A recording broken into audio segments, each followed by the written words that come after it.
Hello, everyone. Thank you for being here tonight for the gathering. It's so great to see all of you and to be seen. Welcome to an evening of honoring our connection with the animals. My name is Reverend Mary Beth Daniels, and anyone who knows me even a little bit knows that I love animals.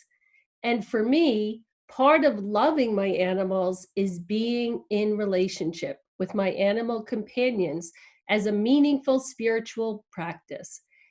Everything about my animals is an invitation to deepen my connection with spirit. Even barn chores have become a spiritual practice, including shoveling manure. Animals are teachers, they're healers. They help us to access and cultivate our deepest wisdom. Through our connection with animals, we honor the interconnectedness of all creation and fully embrace that all life is sacred. All life informs and shapes and affirms. The very word animal beckons us to participate in holiness. The root of the word animal is anime, which means soul.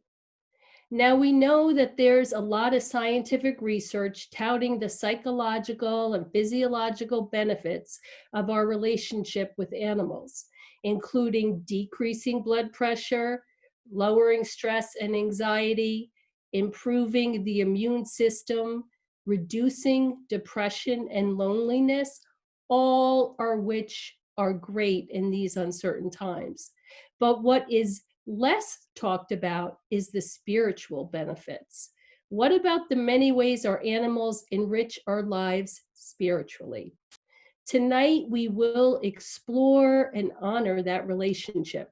We will listen, reflect, and connect with animals as the language of our souls, the language of spirit, as the opportunity, the invitation to recover, to rediscover the divine within, the holy and the sacred that abounds in all life.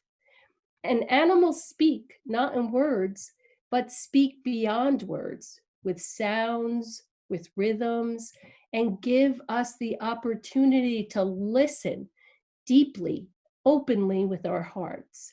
So I ask you humans to please have a pen and a journal nearby, and we welcome your animal friends into the space, letting go of any worries about how they'll act or what they might say. We honor their presence, whatever that might look like. Reverend Nathan is going to lead us in a meditation, connecting us with the underwater world of the whale, joining with their energy, with their sound. And as we listen to the whales, the hope is that we might gain greater insight and understanding into ourselves, into our animals, and our own anime.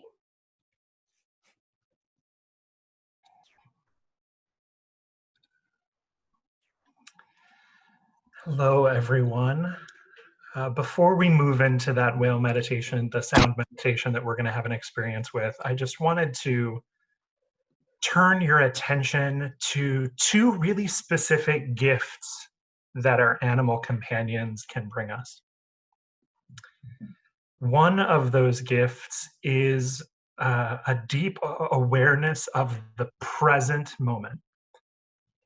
Just like it's really just one of life's gifts to sit with a human who is fully present and attentive, our animal companions can also bring us into that state of mind, that present moment, just by being with them. And that's the state that we're hoping that we can access as we sit with some of these whale sounds. That said, I also want to say that many of us are here with our animal companions. And anyone who's tried ever to meditate with an animal knows that our animal companions may or may not cooperate with that. So, if your animal companion starts to disrupt your meditative state, we invite you to actually welcome that as an invitation to sit with the second gift of animals, which is non judgment. So, you can do that by taking the viewpoint that whatever shows up with your animal companion is actually part of the natural flow of love. So the invitation is to embrace that natural flow rather than have any sense of anxiety or judgment about it. It really is. It's all good. It's all love. And so, with that, let's move into our meditation. So, I invite you to ground yourself by placing your feet on the floor.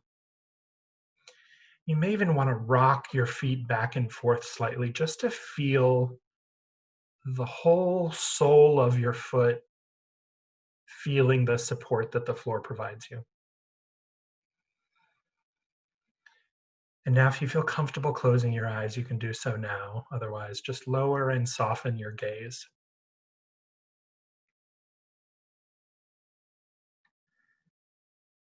And just start to notice your breath.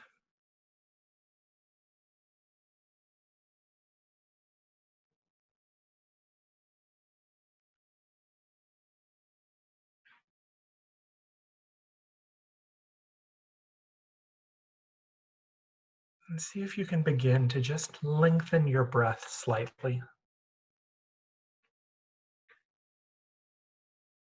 Just invite a deeper sense of relaxation and calm.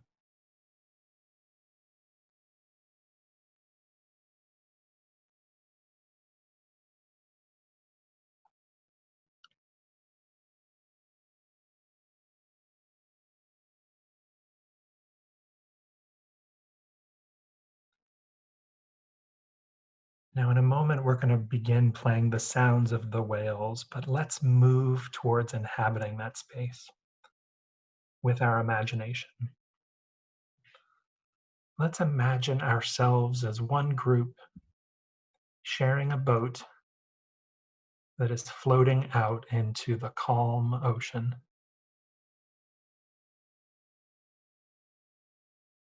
The sun gently warming our skin,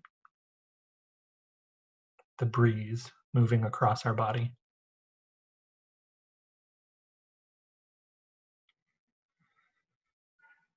And as we look out towards the horizon, you begin to get an internal sense that the whales are nearby.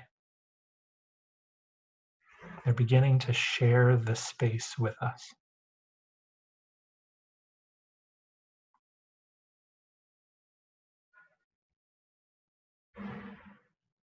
Now imagine you can see one of them just slightly emerging from the water.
Just staying with the internal sensation of that.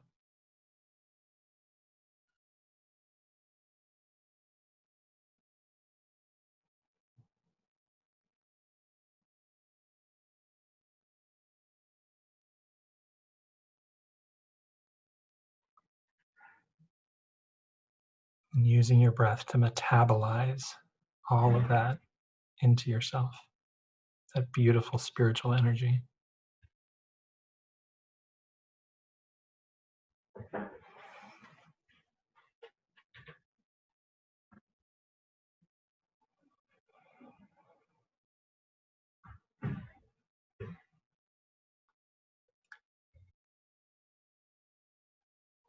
And now let's just imagine ourselves slowly returning back to shore.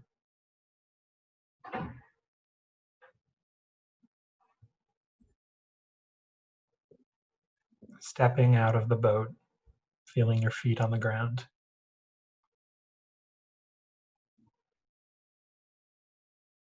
and feeling your feet on the ground of the room that you're in now, feeling yourself sitting in your chair.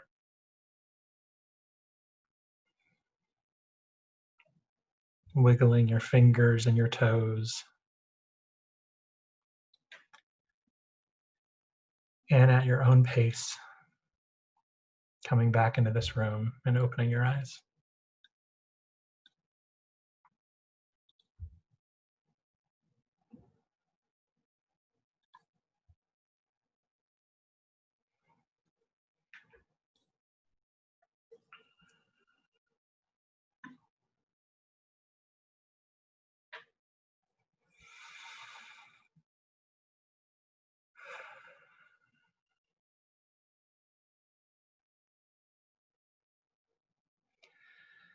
So, as Mary Beth was mentioning, animals have a way of speaking beyond words. And I hope that that meditation was such an experience for you. I'll also add that there are so many beautiful poems that speak to the wonder and the impact of our animal companions. And this week was a real joy to come across a set of poetry that I had never seen before. It's from a poet, Eric Hollowell, and I wanted to share with you one of those poems that he wrote after having an experience with a street dog in Guatemala. And he writes about it in this poem. The poem is called When God Speaks Through the Eyes of Animals.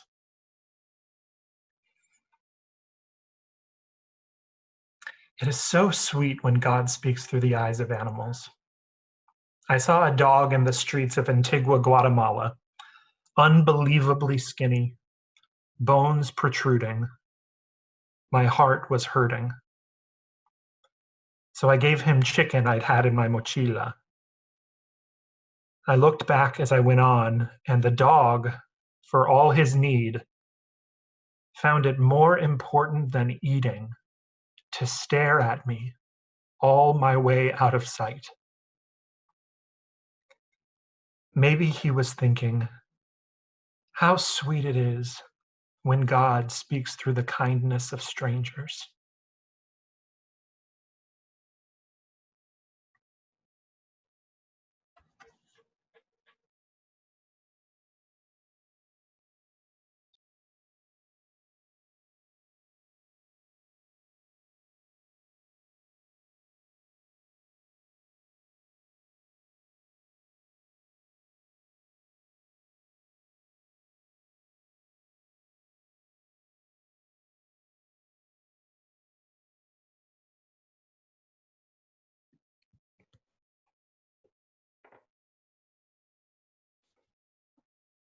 And so, as we sit in this space of listening to the sounds of the whales, of listening to animals through poetry, I want to share with you this evening a story. And this story is going to have illustrations and images. 8 years ago, my husband and I moved from New Jersey to Martha's Vineyard, trading in high pressure jobs for a slower pace of life and the opportunity to work from home. And rather than buying a house near the beach like our kids wanted, we bought a sanctuary, a small farm in West Tisbury that eventually became a bigger farm, and today is home to 51 alpacas, 2 dogs, 38 Muscovy ducks, 4 mini donkeys, 6 pygmy goats, 2 baby doll sheep, and lots of birds, turtles, frogs, and bunnies. And yes, a few humans. Being in relationship with my animals has truly transformed my life. And the tale of one alpaca in particular, which I'm going to share with you this evening, holds a very special place in my heart. And so I invite you to enter into my world as a farmer, a pastor in the pasture, and listen to his story and the wisdom he has brought into my life. It was a cold, wet day in early June. The week before, temperatures had reached highs of 70, but on this morning, June 2nd, the temperature had dropped to the upper 40s. And it was not only cold, it was pouring. The precipitation was that damp, chilling kind of rain that makes you just want to settle down indoors with a nice cup of warm tea. But it was not to be, because this was the morning that Beezy, a 5-year-old fawn-colored alpaca from Skinny Atlas, New York, decided to go into labor. Now, statistics say that 99% of the time, alpacas can deliver their offspring, called cria, without intervention. But apparently, Beezy hadn't read that memo. Alpacas are pregnant for 11 and a half months, and we go into full alert mode the last few weeks of the gestation period. So we knew through observation that Beezy had been uncomfortable for days. She was restless, constantly shifting her position from standing to lying down, and had been hanging out over the manure pile, normally a telltale sign of impending delivery. But days passed. No dilation, no baby alpaca, no progress.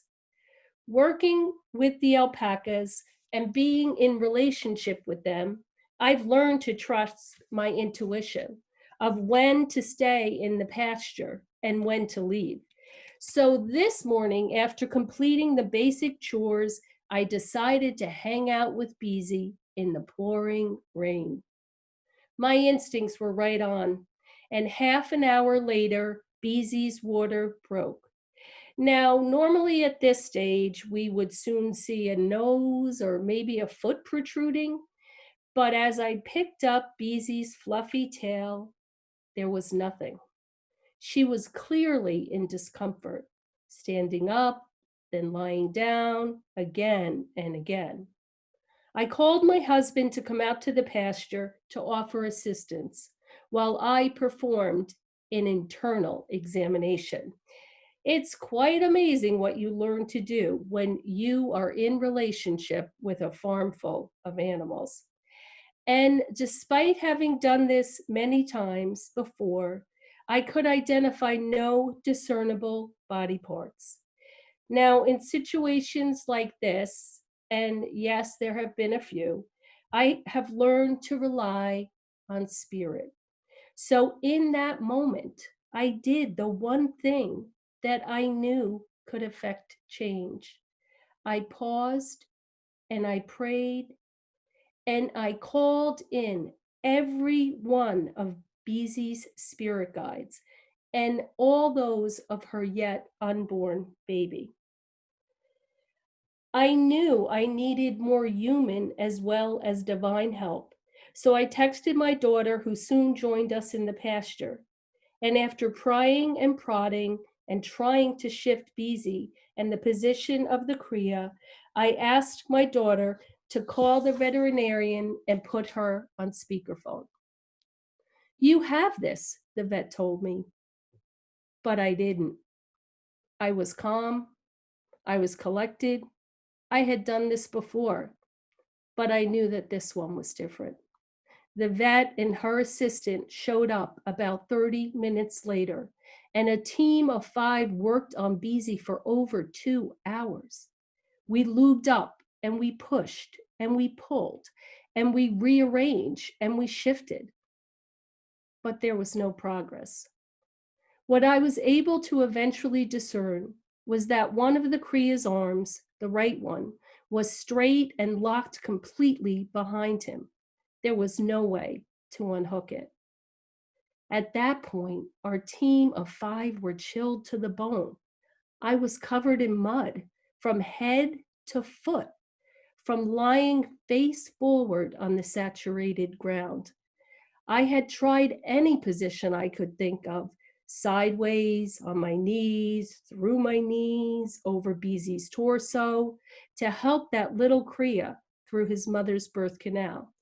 And finally, after 2 hours of struggling, I was able to dislodge that front left leg. As we continued our efforts and pushed and pulled and prodded, I persisted in my unceasing prayers to Spirit, to the guardians of my farm, to Pachamama, to the spirit of alpaca, and pleaded for any and all to intervene. We were starting to lose Beezy. She was getting weaker, and the vet thought this ordeal has gone on long enough. It was then that she pulled out the chains from her veterinary bag. And I knew what that meant. She was giving up on the Kriya. It was time to save Beezy's life. And in that moment, when I saw those chains, I got this crazy surge of adrenaline, of resiliency, of commitment to not give up on this Kriya. Let me give it one more try, I told her. And then, with all the strength, the hope, the courage, all the faith that I could muster, I grabbed hold of that pinned leg and I yanked and I yanked and I pulled until I heard a pop, and out came Beezy's Kriya into the world. And he was covered in blood. And as I looked up at the vet, she shook her head. We had lost the fight. I looked down at his blood-stained face. His eyes were vacant. I saw no breath. He was completely lifeless. No, I said, and I lifted that little alpaca up. I turned him upside down, and I shook him, and I dunked him up and down, like a tea bag. And I spun him around to dislodge the mucus from his lungs. I swatted and I patted him on the side. And as I laid him back onto the ground, I put my mouth to his and I breathed into him. And I said to him, to the gods, to the universe, live. And in that very instant, he gasped and took his very first breath of life.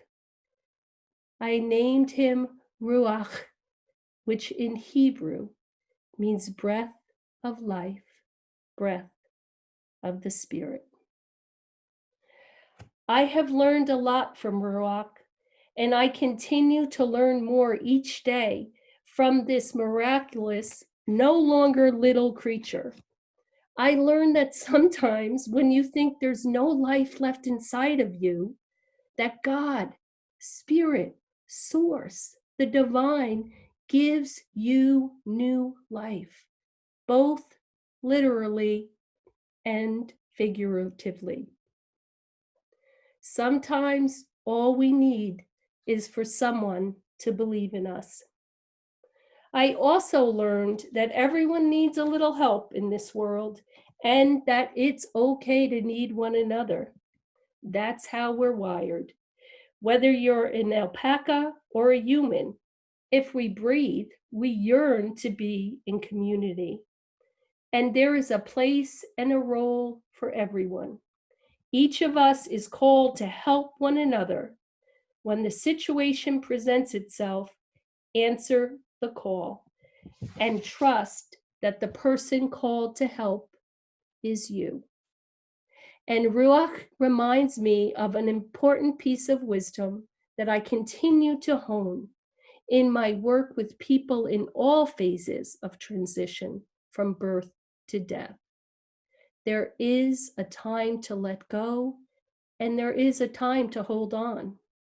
Trusting yourself, trusting myself, and that still small voice within, my own divine wisdom, helps me to know when to surrender and when to fight. Being in prayer, staying connected with spirit, enabled me to hear that voice and trust in the guidance I was receiving. I knew that Ruach's time had only just begun, and I trusted that it was his time to hold on, despite the odds, despite the professionals and the veterinarian believing otherwise. And finally, Ruach taught me that there is a plan and a purpose to his life, and in fact, to every life, no matter what others might think.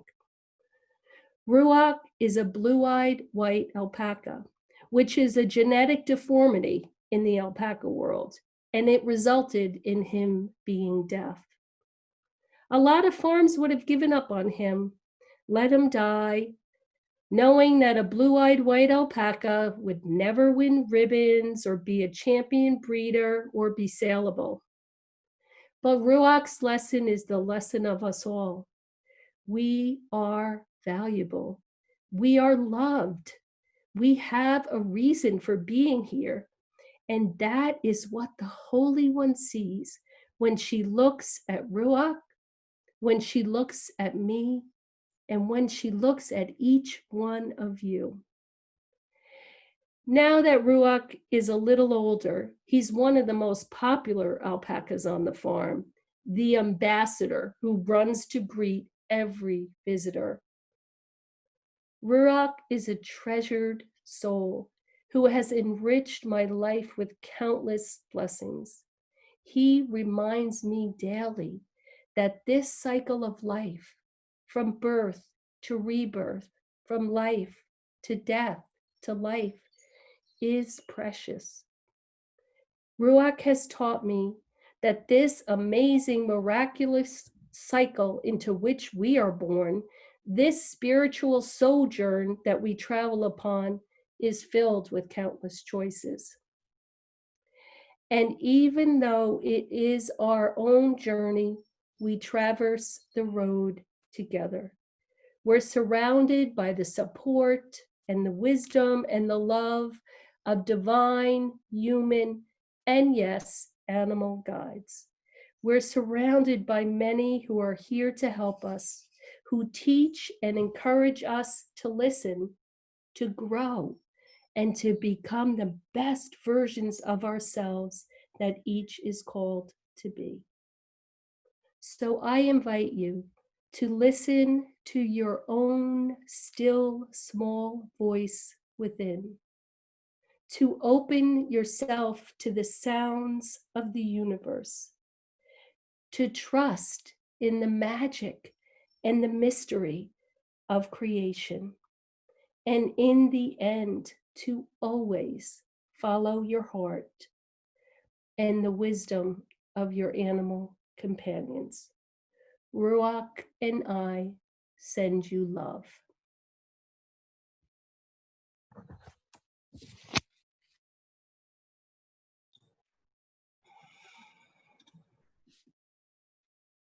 Thank you, Mary Beth. Thank you, Ruach.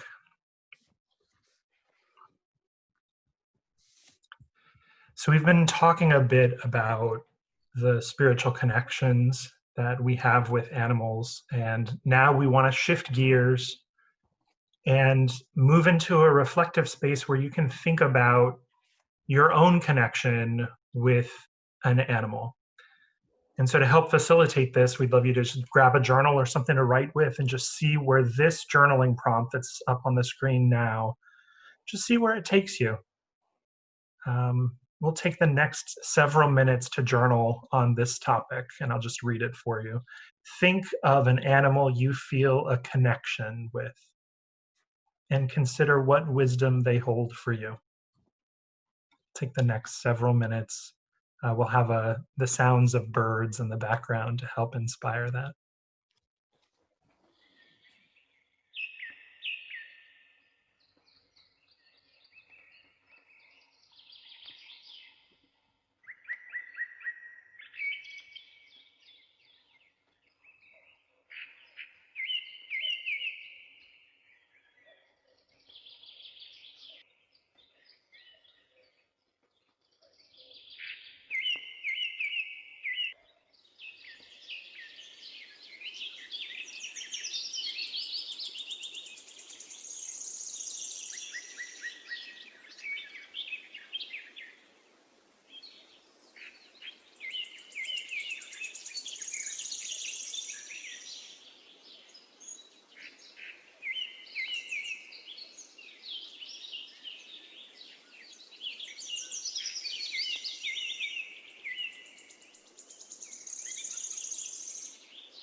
You just take the next 30 seconds to wrap up whatever thought you're writing on.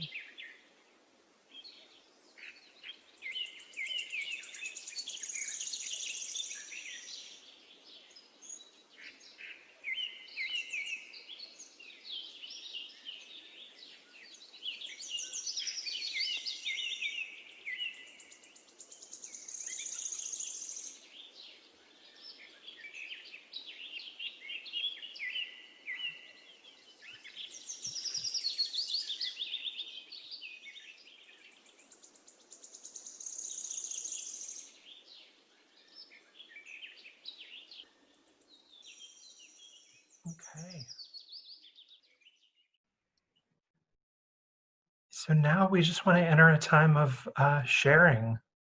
Um, Check in with yourself and see if this wisdom that you've gathered is something that feels like it wants to be shared with the larger group. And if it does, take yourself off mute and share.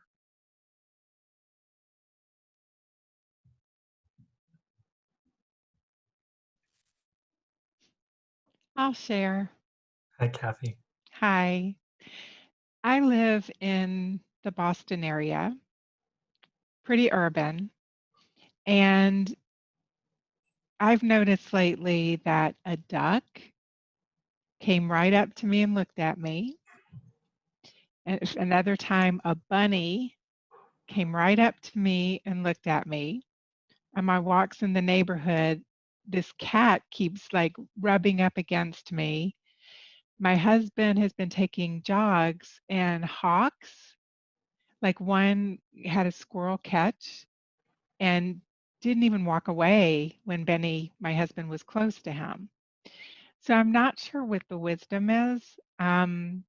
We were thinking, I wanted to think there was something special, that they feel safe, they feel my love, and I'm happy to just sit with that. But we also wondered if there's something with like COVID. And, up until recently, it was quiet. There was Mm, less vibration happening, and their patterns are changing.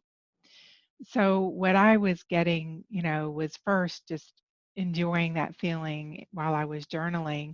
And then also just that reminder of, nature doesn't lie, and things are changing, and they're changing, and they're adapting. And a nice reminder to just pay attention to that too. Thank lovely. you. Thank you, Kathy.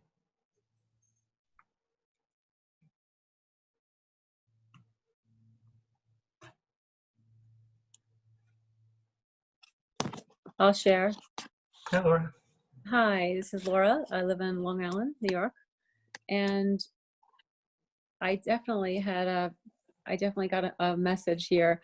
I work with horses. I run an equine assisted coaching program, life coaching, and also equine therapy.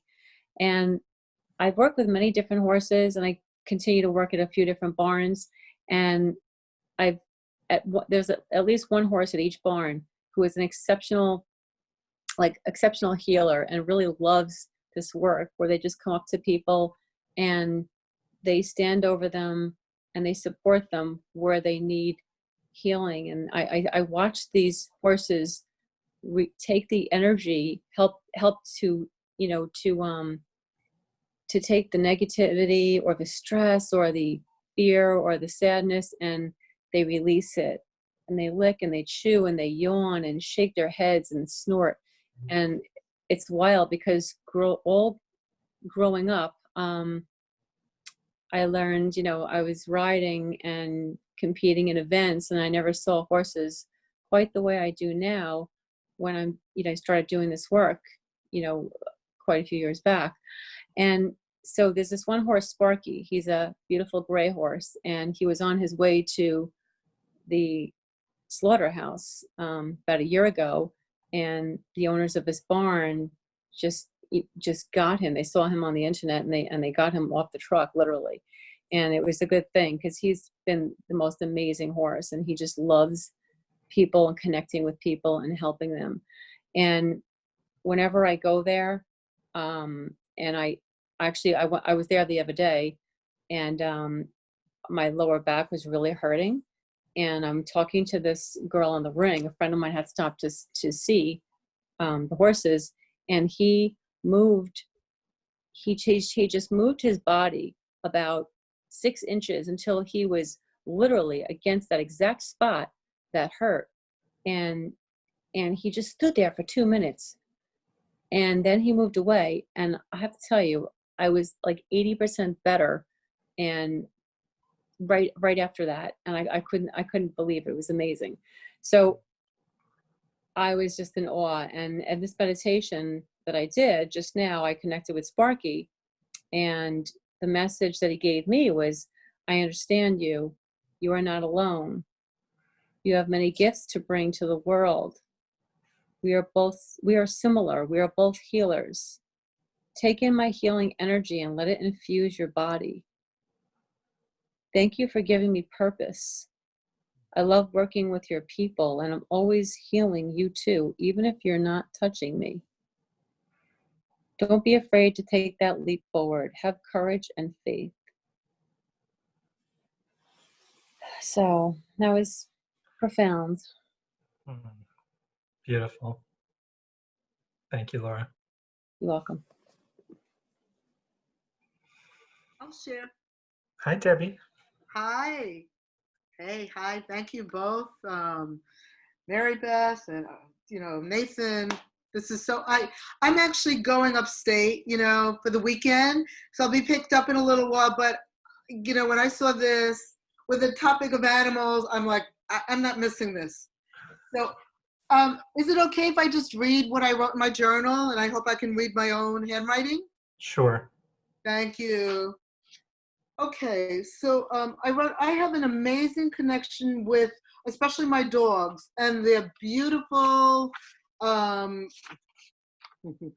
their beautiful spirits.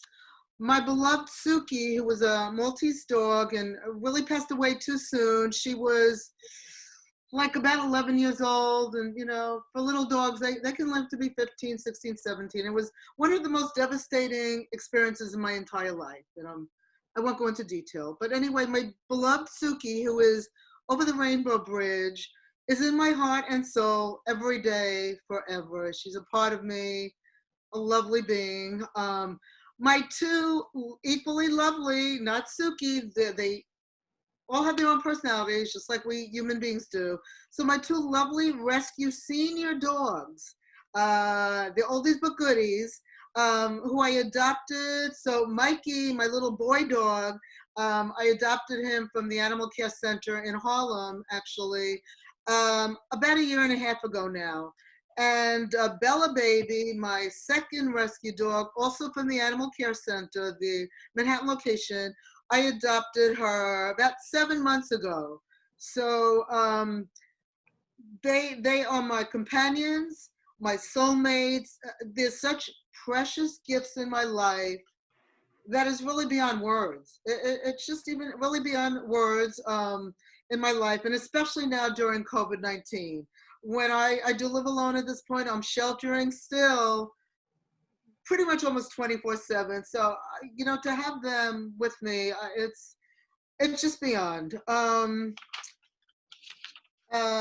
Basically, they make me laugh. They have their stuff. They have their, honestly, sibling rivalry. There's jealousies. There's the whole thing. But even when they're not on their own best behavior, and they take turns being who they are, with their lights and their shadows, just like we humans do. But they make me laugh, and sometimes they make me cry. I just love them so much. Then, now, always, forever. And I do want to share very briefly, because Nathan, we did have a discussion on animals, I think it was a while ago, which seems like a century ago now, but I do have certification in animal assisted therapy. I have done volunteer work. It's on hold now with ALR, which they rescue mostly dogs, some cats in Puerto Rico, and then they bring them to New York, and then they have them adopted out. And I also have volunteered with a wonderful organization called Paws New York. And what it is, you're volunteering either to help maybe walk a dog, or do the litter box for a cat. But I love their intention, because you're helping people who are mostly senior people, and elderly, usually some medical conditions, some serious. One of the wonderful women, I walked a little Shih Tzu dog. She actually did pass away from COVID-19. This was about maybe a month and a half ago.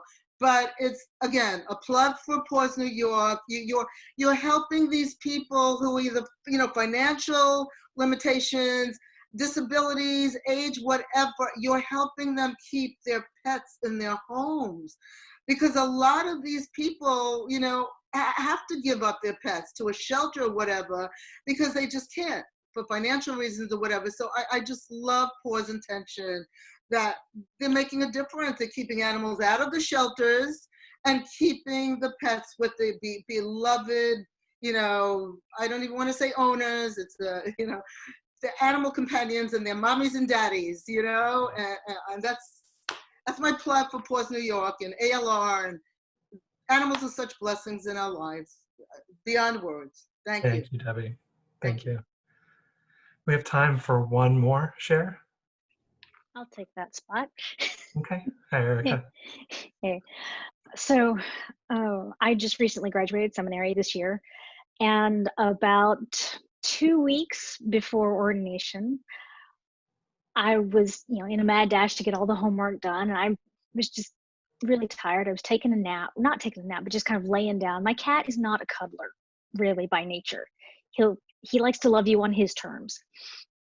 But he and I were laying down, and we were eye to eye, and I was just petting him, and he was purring, and all of a sudden it came to my head, oh geez, I should write my vows. Not 30 seconds later, the first word of my vows came to me, which produced a phrase.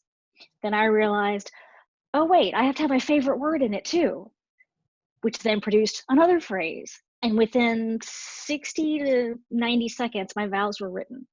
And I feel like he channeled them to me. And I was so grateful to have, my 18-year-old baby to download those to me. And I asked him some weeks ago, I says, when are you going to go, are you going to leave? Meaning, is he going to leave his body? And he's like, you'll always have me.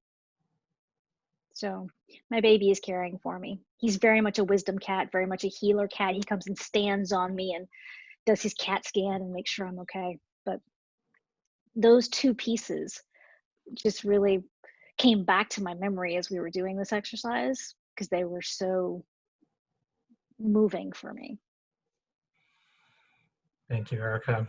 Yeah, these animals are really wisdom carriers, and we want to make sure that we honor their wisdom as a unique contribution to our spiritual path.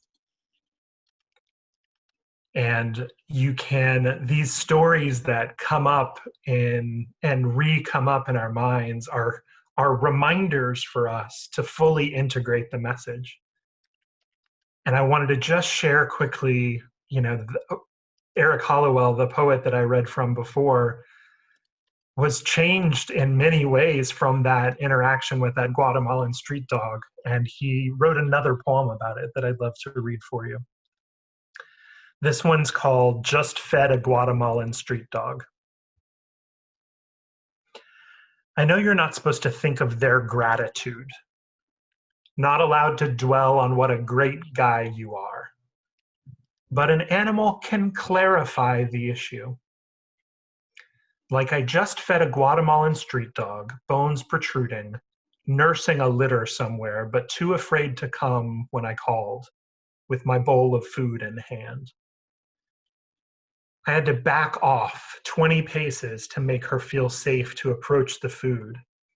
And even though I stood by for the pure pleasure of watching her eat, a stray bullet thought occurred about if she was grateful or not. But with animals, you get off the hook, because next thought up is, first, she's a dog, bigger hearts than brains. And second, she was scared. And when you're scared, you don't think straight. So it was a good practice for me, not needing a thing from this poor dog. My only need was just to stand and to stare, as if an eating dog were the Mona Lisa.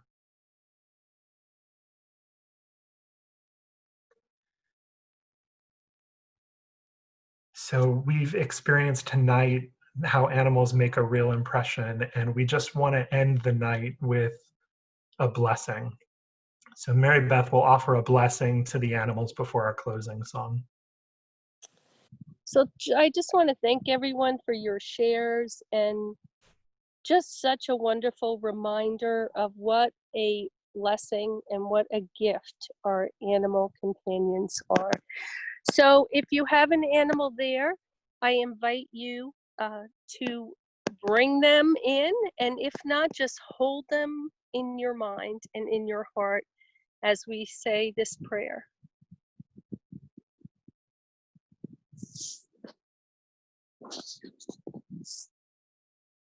Beloved Sangha, let us pray.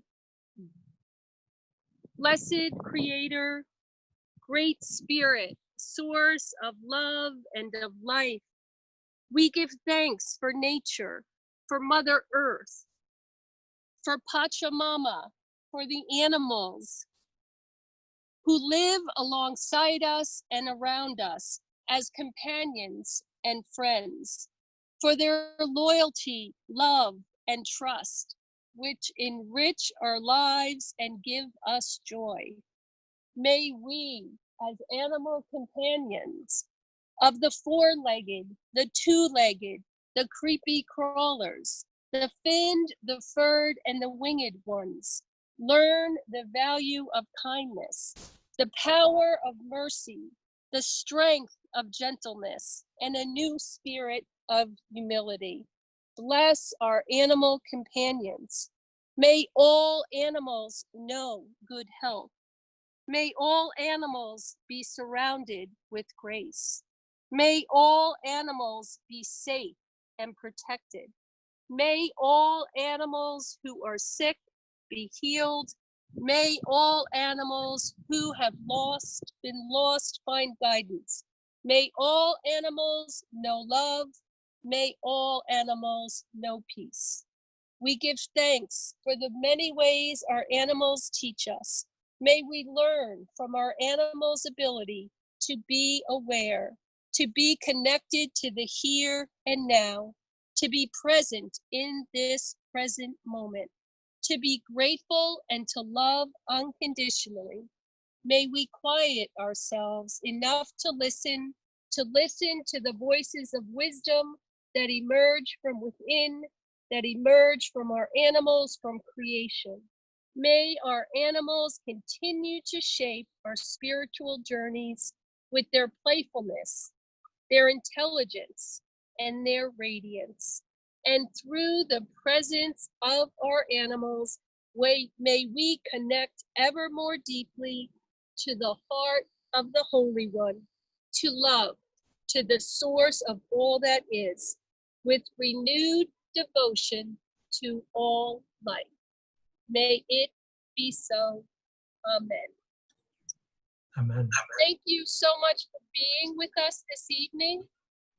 And we'd like to end our night together with something I like to do with my animals, and we like to do it once here, which is to sing and to dance. So we are going to listen to talk to the animals. So grab your animals, sing and dance.